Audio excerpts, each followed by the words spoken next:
When it comes to retirement, do you want to have the same old plan everyone else has? Of course not. You're unique and have your own goals and dreams. Don't be treated like a number. This is your retirement. So it's time to think differently. And you're in luck because you found the Retire Your Way podcast with Dave Lopez, founder and managing member of ILG Financial. At ILG Financial, you won't find generic run-of-the-mill plans containing the same old cookie-cutter solutions. Dave and the ILG Financial team focus on building one retirement plan at a time using their Think Differently philosophy. And that means your own comprehensive plan with customized solutions built to achieve just one goal, yours. So put on your Think Differently hat and get ready to take back control of your retirement today and for all the tomorrows to come. ILG Financial's Retire Your Way podcast was created just for you, and it's starting right now. Coming to you from the ILG Financial Studios, this is Retire Your Way, the podcast that gives you straight talk and honest answers to help you achieve your financial goals through smart investing and careful planning. My name is Jeff Shade. As always, I'm just here to ask the questions, but the words of wisdom and solid advice come from Dave Lopez, managing member and owner of ILG Financial. How you doing today, Dave? I'm doing great. Good to be here with you. Good to be with you as well, too, Dave. We've had a lot of great things to talk about here on the podcast. So as promised last week, Dave, today we're going to be taking a deep dive into Social Security, why you might want to claim it at, before, or after your full retirement age, how the spousal benefit works, the financial state of the program, and how your benefit can be taxed. There are so many ways to claim, and the right strategy depends upon your individual situation. You bet. It sure does. And we touched on this a bit last week, but the takeaway from this podcast, and I want you to listen closely, is that the monetary difference between you filing at the optimal strategy and a suboptimal strategy is huge. And despite its importance, only a small percentage, and it's about 4% of retirees, claim Social Security benefits at the optimal time. Now, the result of that is the average couple, the average household, is losing out on, get this, Jeff, about $111,000 over their lifetime in free money from the government in the form of Social Security checks because they're filing in an inefficient manner. So keep listening for the importance of the information that you're going to hear today on claiming strategies, and know that you don't have to get it all today. If you just see that it's important, call our office. We can work with you to make sure you don't miss anything. That's right, Dave. Having a plan to maximize your Social Security benefit, minimize taxes, and generate retirement income is essential, and we can help you make these complicated decisions and figure out how Social Security fits into your overall retirement plan. Once again, you can call us, the number 540-720-5656 for that plan, or you can also visit ilgfinancial.com to sign up for a complimentary financial review so we can discuss your unique financial planning needs and, of course, Social Security. So, Dave, let's talk about Social Security. Let's dive into this. First of all, what is the earliest age that someone can take Social Security? 62 is the earliest age. Now, there are some exceptions. If you're disabled or your spouse has died, there's a possibility to be getting some payments earlier than that. But just the average person without that type of special situation, 62 is the earliest, and the latest is 70. You could wait as early as 70. So any time between that window, you can turn your Social Security on. But of course, the earlier you turn it on, the less you get, right? If you turn it on early, you get lower. It's usually to the tune of about 35% below your full retirement benefit if you turn it on at 62. Once you hit your full retirement benefit, which is anywhere between 66 and 67, depending on when you were born, your benefit actually goes up between 6 and 8% a year, simple interest, until age 70. Now, you wouldn't want to wait past 70 because the check doesn't go up after that. So that's kind of the framework that you have to work with. So to find out your full retirement age, as you said, it's somewhere between 66, 67. You can go to ssa.gov, and I think there's a retirement Social Security planner on there. You can punch in your individual information, and it'll tell you how much you're going to get today, also how much you're going to get at full retirement age, and then how much you're going to get if you wait until age 70. Once again, ssa.gov, retirement planner. So, Dave, here's the big $64,000 question. When should you start taking Social Security? Well, based on our first segment, Jeff, you should have said this is a big $111,000 question. That's right. That's right. I forgot about that. I was thinking about the old game show. Yeah, so that's the point. If you remember that game show, then you're in the right place talking about Social Security. Right. If you don't remember the game show, you're too young. Get off the show. Stop listening. I've read about the game show. Don't remember it. I'm way too young for that. But anyway, it is the $111,000 question. Yeah. So, everybody asks, okay, Dave, when should I start taking Social Security? There's really not one individual answer, is there? No, it's different for everyone, which drives down the importance to please don't, this is too important to try to do alone. The Social Security Department, by design, and by that I mean they actually issued a memo to their employees that said, do not give any filing advice to anyone who calls. They are not allowed to give you advice. So all they can do is answer technical questions on how to fill out the forms based on what you tell them you want to do. So you want to reach out to someone like our firm who has expertise in Social Security planning, and we can actually run, Jeff, Social Security optimization programs. And that sounds like a mouthful, but the short answer to that is we've got these incredible computer programs where we can input you and your wife's expected Social Security benefits, and it will literally run every one of the 400 to 500 plus different ways you and your wife could take Social Security over the next 20 years. And do the math and come out with the one that mathematically will pay you all the most based on our best guess of how long you're going to live. And then we can change the date of death and change all of that and get different optimization strategies. But just like anything, when you're making a decision on investing in growth or anything like that, or what job to take, wouldn't you want to make that decision based on actual data and not just on a gut feeling? Absolutely. I would want all the facts and figures in front of me, as many as I could possibly get. And as you said, there are hundreds of ways to take that. In these sort of uncertain economic times, Dave, a lot of people are saying, well, boy, I don't know how long my job is going to last, and they're thinking about taking Social Security at age 62, the earliest that they can take it. What are some of the considerations that they want to keep in mind if they decide to go ahead and pull the trigger at 62 and turn it on? Yeah, a couple things. So one of the things that I would suggest, and again, this isn't advice for anyone specifically listening. I am adamant that everybody's going to be different. That's like walking into a doctor's office. You're not going to get a blanket medication for everybody.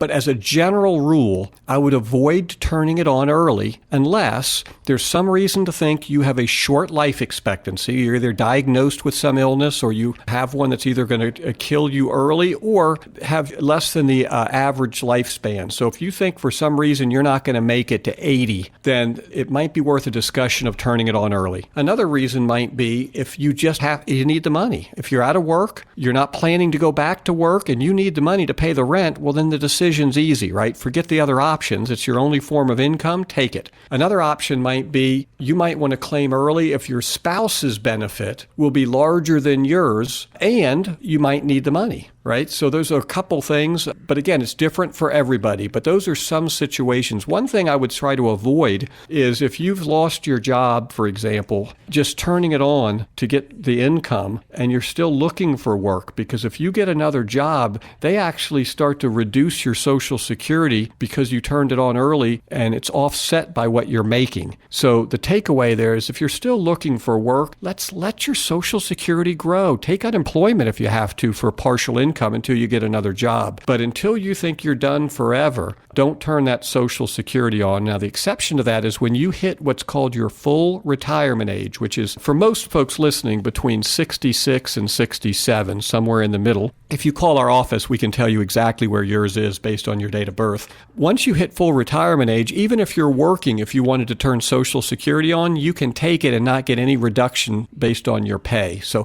there's a lot of moving parts here, and it emphasizes even more, Jeff, the urgency to get with somebody who can walk you through, who knows all the little idiosyncrasies of this completely complex program. That's right, Dave. And as you said, it is a complex program, and we're not giving advice that anyone should take for their individual situation, because everyone's situation is going to be different. Some of the things, though, that you should know is that if you do take it at 62, I mean, there is a do-over on that. Within a year or so, you can turn it back off, but then you've got to give the money back. Very few people do that because they just needed the money. The other thing is that there is a limit on the amount of money that you can make if you do turn it on at age 62 before having to give money back. And And this year, that would be around $18,240 per year. So if you can live on $18,240 plus what you make on Social Security and back the taxes out of that, you can live on that, then maybe it is a good time to take Social Security. But again, this is an individual situation. We're talking about Social Security here on the podcast with Dave Lopez of ILG Financial. And you know, you've been paying into Social Security your entire working life, but are you on track to receive your legal maximum Social Security benefit? The right strategy for you is completely dependent upon your individual situation and can add years to your retirement and thousands to your nest egg, as Dave said, around $111,000 possibly. Now, that's why we're offering a complimentary Social Security maximization report. We're going to walk you through when to claim, how to file, and strategies for tax efficiently maximizing your benefits. So call us today at ILG Financial 540-720-5656 to get one step closer to collecting your legal maximum, and we'll send you a copy of our Social Security guide. Once again, call us 540-720-5656. Find out more about the firm online at ilgfinancial.com. Okay, Dave, let's talk about taxes here a little bit, everyone's favorite subject. And we know that your Social Security benefit can be taxed up to 85% of it. The Social Security program could be in financial trouble, though, when the reserve funds run out and the majority of baby boomers claim benefits. And that's a little disturbing. It is disturbing, Jeff. You're correct about everything that you just said. So the big takeaway, what's interesting about Social Security, if you're a history buff based on economics and taxation, which unfortunately for my wife I am, when Roosevelt implemented the Social Security plan back in the 30s, he made a promise to the American public, and the promise is your Social Security will never, ever be taxed. And I think what he actually meant was, as long as I'm alive, because shortly after they started taxing it. So first it was taxed based on your income, up to 50% of your Social Security was taxed. And then it was increased again to some people at 50 and at a higher income up to 85%. And that's kind of where it stands today. So that was in 1993. So ever since then, we're looking at almost almost 30 years it's been that way. So currently, up to 85% of your check is subject to tax. So it depends on how much earnings you make. So if you are an individual, if your income is between $25,000 and $34,000, you're going to be taxed on half your Social Security. If you're a couple filing jointly, if your income is between $32,000 and $44,000, which isn't very much income, you're going to be taxed on 50%. Now, what's the key of that is the income they're counting, Jeff, is all of your income that you're earning, any pensions, any profits from withdrawals from your IRAs or 401ks, any profits from any regular accounts with interest or dividends or sales of stock or rent.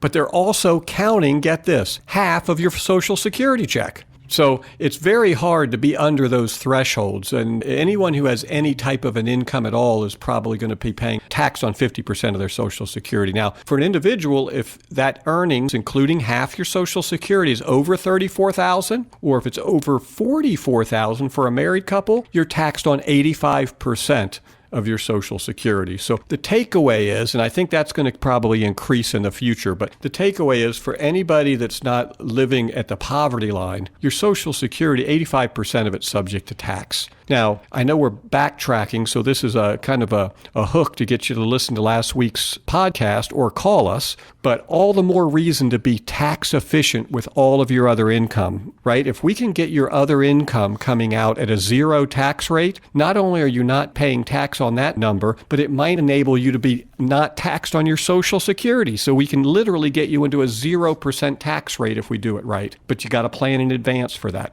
That's right, Dave. Good point there. If you haven't listened to last week's podcast, they're all archived here, so go back to listen to that one, and this one will make more sense. Dave, we talked about Social Security being at a little bit of, let's say on shaky ground somewhat. Calculations have showed that 2035 is the year that benefits may be reduced by as much as 25%. So in order to avoid that happening, Dave, do you think that incoming presidents are going to do something that will revise the Social Security program so that we don't take a 25% cut? Because so many people rely upon Social Security, it would be hard to believe that people could afford to take a 25% cut in Social Security. You're right, and I would tell everyone, this is just my opinion, but I'm as confident as I could be of anything that you can count on your Social Security being there. And here's why I'm confident about it. First of all, the person making you the promise is the federal government, and they're backing that promise up with the promise to pay you and to pay you in U.S. dollars, which they print. So anytime anybody's making you a promise and they're printing their own money to keep the promise, then you can be sure they're going to be able to keep the promise. The other reason I'm sure of it, Jeff, is,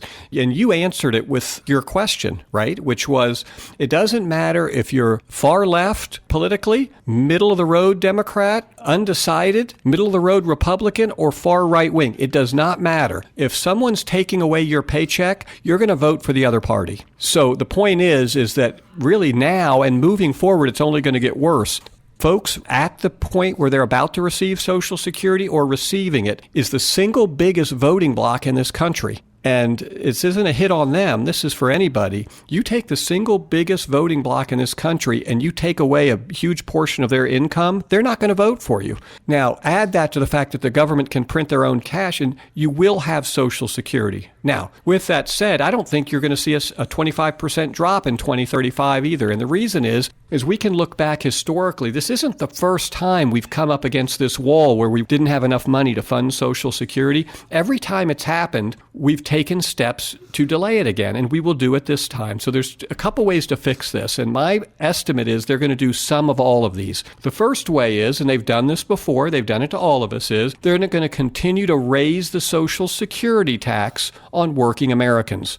You know, we are paying about 7.65% of your paycheck goes towards Social Security and Medicare, and it wasn't always that way. It has steadily gone up since they started taxing it, and it will continue to go up. Now, that's not going to affect the folks listening today as much, but for your kids and your grandkids, let them know that they're going to continue to get a bigger bite to go towards Social Security and Medicare out of their paycheck, and that's going to be a hit on their savings.